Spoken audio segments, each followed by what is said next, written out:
अस्सलाम वालेकुम। आज की इस वीडियो में हम डिस्कस करेंगे अमीनो एसिड के चार्ज के बारे में कि उनके ऊपर जिनसा चार्ज है वो पॉजिटिव भी हो सकता है, नेगेटिव भी हो सकता है या फिर जीरो नेट चार्ज भी हो सकता है। हम नेट चार्ज के बारे में बात करेंगे।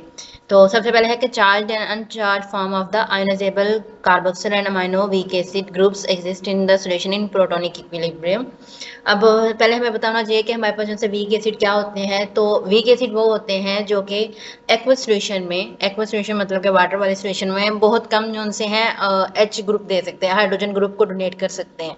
मतलब कि अब देख रहा हम इसके अंदर देखें COOH में, तो ये एक जो सा है एच ग्रुप जो सा है मतलब दे सकता है। तो ये क्या होगा, वीक एसिड होगा। अगर ये ज्यादा एच ग्रुप दे सकता, 2 3 4 5 6 जितना मतलब कि उसकी कैपेसिटी ज्यादा होगी हाइड्रोजन ग्रुप को रिमूव करने की या डोनेट करने की, तो उतना हम कहते हैं कि वो एसिड स्ट्रॉन्ग एसिड है। अब NH3 के अंदर भी देखें तो ये कौन सा एक हाइड्रोजन दे सकता है। तो इस वजह से ये क्या है, वीक एसिड है। और ये चाहे चार फॉर्म में हूँ अनचार फॉर्म में हूँ, ये प्रोटोनिक इक्विलिब्रियम की फॉर्म में एग्जिस्ट करते हैं। अब देखें ये जो सा है अनचार्ज है RCOOH, तो ये देखें कि ये प्रोटोनिक इक्विलिब्रियम के अंदर क्या है, बैलेंस्ड हो रहा है। और ये इसके ऊपर ये देखें ये चार्ज स्पीशी है, तो ये भी क्या है कि प्रोटोनिक इक्विलिब्रियम के अंदर बैलेंस हो रही है। इसके बाद है हमारे पास जो से हैं both R bond COOH and R bond NH3 positive. ये हमने कहा कि हमारे पास दोनों क्या है, वीक एसिड है। लेकिन ये जो सा कार्बोक्सिल ग्रुप वाला है ये हमारे पास स्ट्रोंगर एसिड है देन RNH3, अमोनिया वाले से ज़्यादा स्ट्रोंगर है ये कार्बोक्सिल ग्रुप वाला। अब ये क्यों स्ट्रोंगर है, इसका नेक्स्ट बताया हुआ है कि at physiological pH 7.4 carboxyl groups exist almost entirely as R bond C double bond O negative. मतलब कि जब हमारे पास फिजियोलॉजिकल pH आए 7.4 pH आ जाए, तो हमारे पास जो सा कार्बोक्सिल ग्रुप होगा वो अपना जो सा हाइड्रोजन है जो H है वो कम्प्लीटली रिमूव कर देगा, मतलब डोनेट कर देगा। ठीक है। जबकि जो सा हमारे पास अमाइनो ग्रुप होता है वो प्रीडोमिनेंटली एज RNH3 पॉजिटिव की फॉर्म में होता है। मतलब कि उसने अपना H पॉजिटिव फिजियोलॉजिकल pH मतलब 7.4 pH पे डोनेट नहीं किया होता है। इस वजह से हम कहते हैं कि इसने कार्बोक्सिल ग्रुप वाले ने डोनेट कर दिया, तो वो ज्यादा स्ट्रोंगर है as compare to amino group. फिर नीचे जो सा है उन्होंने कहा है कि जो सा 3.1 है उसके ऊपर pH की चेंजेस का दिखाया गया है। एस्पार्टिक एसिड है ये हमारे पास, ये है इसमें प्रोटोनिक इक्विलिब्रिया की कम्प्लीटली शो किया गया है। अब उन्होंने कहा है कि जब हमारे पास pH बिलो 1 हो, pH जो सी है मतलब 1 है, तो या 1 से pH हमारी कम है, तो उस वक्त ये क्या है, स्ट्रॉन्ग एसिडिक फॉर्म में है। इसके ऊपर नेट चार्ज क्या है, +1 आ रहा है। यहाँ पे देखें ये स्ट्रॉन्ग एसिडिक फॉर्म में है, इसके ऊपर चार्ज +1 आ रहा है। फिर जब pH 3 के अराउंड है तो इसके ऊपर नेट चार्ज 0 हो जाता है। नेट चार्ज 0 कब होगा, जितने हमारे पास पॉजिटिव आइन है उतने हमारे पास नेगेटिव आइन हो, तो हमारे पास क्या हो जाता है, नेट चार्ज 0 हो जाता है।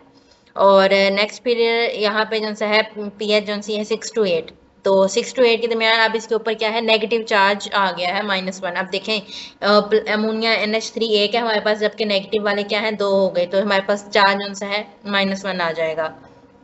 फिर जब है स्ट्रॉन्ग अल्कली के अंदर देखें, जब pH 11 से अबव हो जाए तो नेट चार्ज हमारे पास -2 आ जाता है। यहाँ पे देखें NH3 का प्लस खत्म हो गया और ये 2 माइनस बच गए, तो इस वजह से इसके ऊपर नेट चार्ज -2 हो जाएगा। फिर हमारे पास molecules that contain equal number of ionizable groups of opposite charge and therefore bear no net charge are termed as zwitterines। zwitterines का ये देखिए यहाँ पे जो से है pH 3 पे हमें zwitterine नजर आ रहा है। ये कब होता है zwitterine, जब हमारे पास पॉजिटिव चार्जेस और नेगेटिव चार्जेस इन दोनों की क्या हो, मतलब के बराबर हो हमारे पास ये दोनों चार्जेस, तो नेट चार्ज 0 हो जाता है। इसको हम क्या बोलते हैं, zwitterine भी बोलते हैं।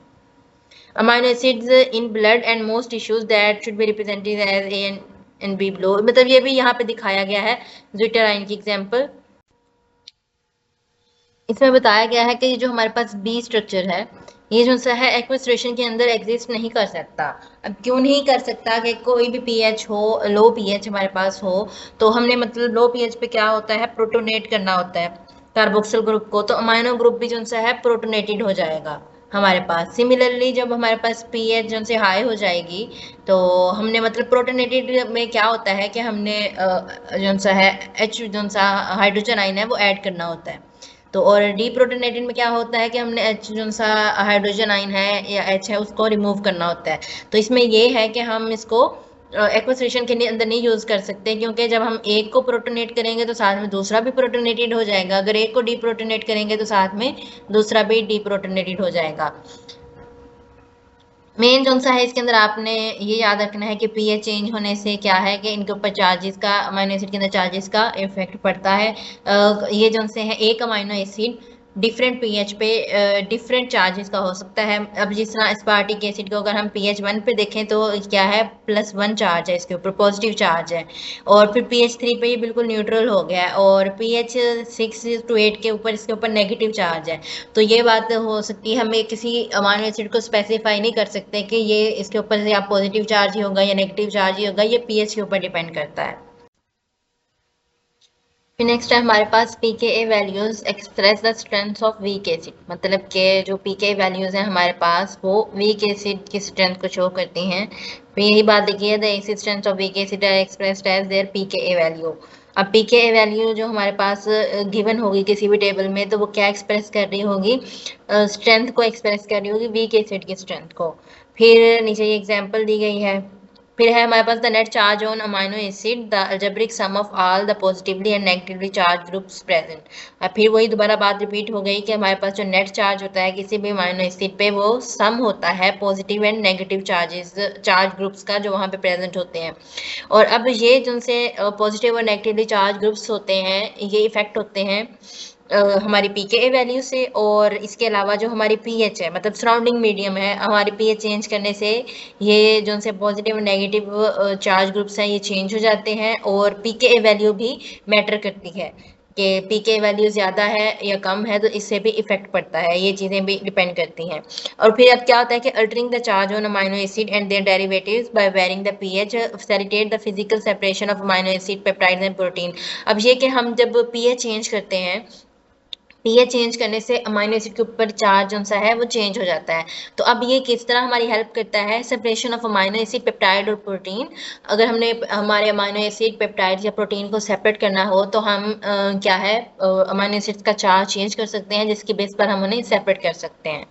तो इसके अंदर ये दिया गया था। फिर नेक्स्ट आता है हमारे पास आइसोइलेक्ट्रिक पीएच आती है अमाइनो एसिड। अब आइसोइलेक्ट्रिक पीएच कौन सी है, वो वाली पीएच है जिस पे अमाइनो एसिड के ऊपर कोई नेट चार्ज नहीं होता। The isoelectric species is the form of a molecule that has an equal number of positive and negative charges and thus is electrically neutral। वही बात आ गई कि आइसोइलेक्ट्रिक स्पीशीज वही हैं जिनके ऊपर number of positive negative charges उनसे हैं वो सेम होते हैं, और इलेक्ट्रिकली वो क्या होती हैं, न्यूट्रल होती हैं। तो फिर आइसोइलेक्ट्रिक पीएच भी क्या होगी, वो पीएच होगी जिसके ऊपर हमारे जो सा है कोई चार्ज नहीं होगा अमाइनो एसिड के ऊपर। The isoelectric pH also called pI is the pH midway between pK values on either side of the isoelectric species, मतलब कि सेंटर के अंदर वाली वैल्यू होगी। इसमें एलानिन की एग्जांपल दी गई है। एलानिन के 2 डिसोसिएटिंग ग्रुप हैं, और मतलब के 2 पीके वैल्यू हमारे पास आएंगी। पहली जो सी पीके वैल्यू है वो 2.35 है, सेकंड पीके वैल्यू 9.69 है, और इसकी पीआई निकालने का फार्मूला होता है pk1 + pk2 डिवाइडेड बाय 2। और इन वैल्यूज़ को याद करने की ज़रूरत नहीं है, ये जो सा अगर हमें क्वेश्चन दिया जाएगा तो उसके अंदर पीके ए वैल्यूज़ जो सी हैं गिवन होंगी, तब हमें कहा जाएगा पीआई वैल्यू कैलकुलेट करें। अगर पॉलीफंक्शनल एसिड हों तो उनकी भी जो सा है इसी तरह हम कैलकुलेट कर सकते हैं। इसकी मैं सेपरेट से एक वीडियो बनाऊंगी जिसमें मैं आपको अच्छे से समझाऊंगी कि कोई भी अगर अमाइनो एसिड आ जाए तो उसकी हम किस तरह करेंगे। इसके लिए ज़रूरी है आपको पता होना चाहिए कि कौन सा अमाइनो एसिड एसिडिक है, कौन सा बेसिक है और कौन सा न्यूट्रल है। ये आपको क्लासिफिकेशन आनी चाहिए, उसके बाद आपके लिए बहुत आसान हो जाएगा ये इनको कैलकुलेट करना, पीआई वैल्यू को।